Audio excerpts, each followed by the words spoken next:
Hi friends, Phil Ciccio here, founder of Success Think and creator of Think Yourself to Success. Today I wanted to talk to you about something that I think is really important, and that's visualization. So many people come to me and say, I've been visualizing for years and not materializing anything that I'm visualizing. As a matter of fact, they find that they're materializing things that they don't really want.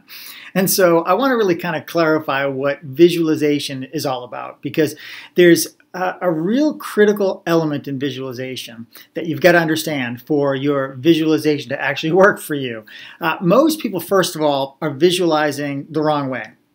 They're visualizing things that how they want their life not to be. So if you're doing that, if you're thinking about, how I don't want my life to be, and you're trying to picture that kind of a movie and you're using that in your mind, you're going against really what visualization is all about. And that's important to understand. So we got to make sure that we're visualizing what we want. However, we have to visualize it as though it's already happened. This is the key. It's about really visualizing what it is that you want as if it has already occurred, not as it's occurring, maybe as you're doing it or trying to arrive at this. And so you've got to already see it as if it's already been done. Now that's the hard part for people, but let me give you an example, because athletes do this all the time. Think about somebody who may be a pro golfer who actually is going to visualize his next shot or a putt. When they're standing there with their putter and they're getting ready to actually putt the ball, they're not visualizing themselves putting the ball. What they're visualizing is what happens after they've done everything that they can possibly do. In other words, after they're done putting, after they're actually done with their stroke, what they're doing is visualizing the ball actually going into the cup. They're seeing that, but then there's another critical element here. It isn't just about seeing the ball in the cup. It's about creating the feeling within themselves, in their heart, that feeling of that actually happening. So it's already done. The ball is in the cup, and what would that feel like? They're trying to get themselves not into just the visual aspect of this happening, but what it would feel like once that has occurred. That's the key. If there's a basketball player and he's going to take a shot and he's going to visualize, let's say, a foul shot, he's not visualizing the actual shot. He's not actually visualizing taking the shot. What he's visualizing is after he's let go of the ball, seeing the ball go into the hoop, through the hoop, and through the net. And not only that, the feeling that he or she would get once that's occurred. So it's about getting into the feeling state after whatever it is that you want has occurred. That's what visualization is all about. It's about afterwards. I had actually heard a story about people who do martial arts or karate, and if you do that, maybe you'll be able to confirm this, and maybe put a comment here underneath the video.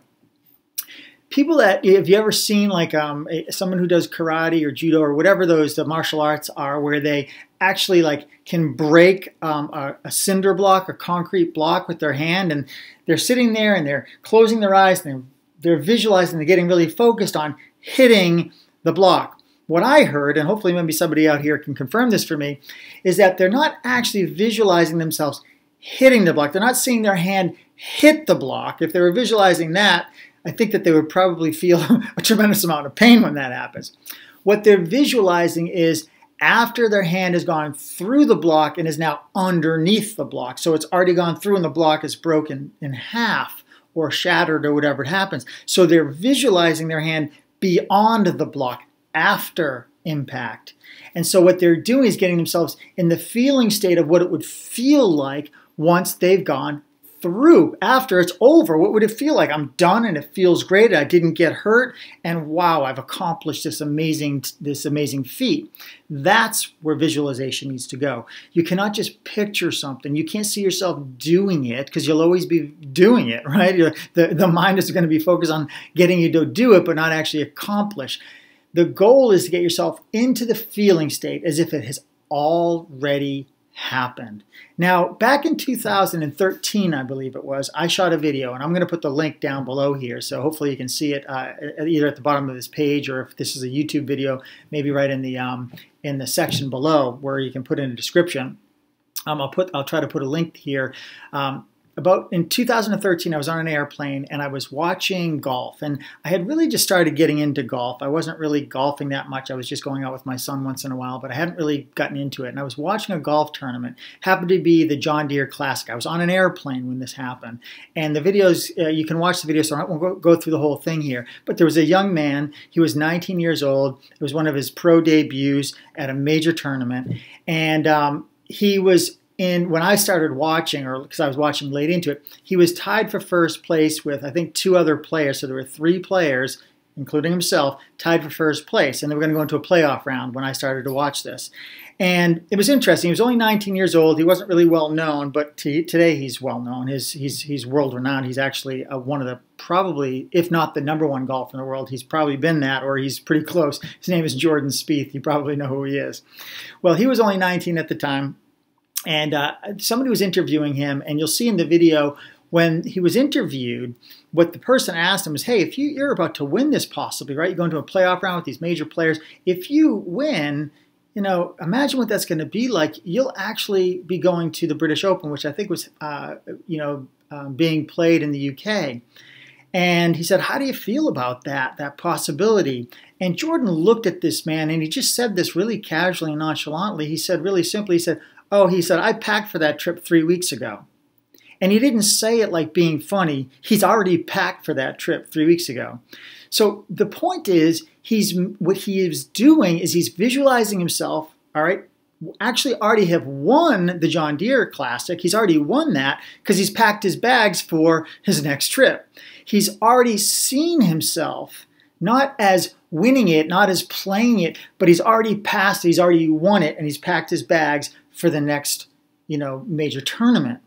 Well, it ended up that he actually won that tournament, okay? So just pretty amazing stuff. Now, it isn't just about visualizing. Obviously, you got to visualize. You're not going to just win some major tournament. You have to, practice, and you got to have some skills. You got to develop skills. However, not visualizing, or visualizing not sinking the putt, or not hitting the basket, or not getting what you want in life is going to guarantee you pretty much that you won't, unless you have a stroke of luck. So we don't want to be visualizing what we don't want. We don't want to be visualizing ourselves in the process of getting what we want. We want to visualize ourselves already having what we want. And here's the key again, not just visualizing it, being in the feeling state. What would it feel like when I already have it? Because it's the feeling that's going to attract to you the things that are necessary, the thoughts, the ideas from the universe or God or the ether or the matrix or the field or whatever you want to call it. All that stuff that already exists out there that we're going to utilize to get what we want. In order for us to actually tap into that, it isn't about just picturing it and affirming it and using words like praying or something like that. It's beyond that. Now, prayer is good, but it's getting in the feeling state of actually already having that which you desire. Hope this helps. Put your comments below. Be happy to answer as many as I can. Thanks for watching.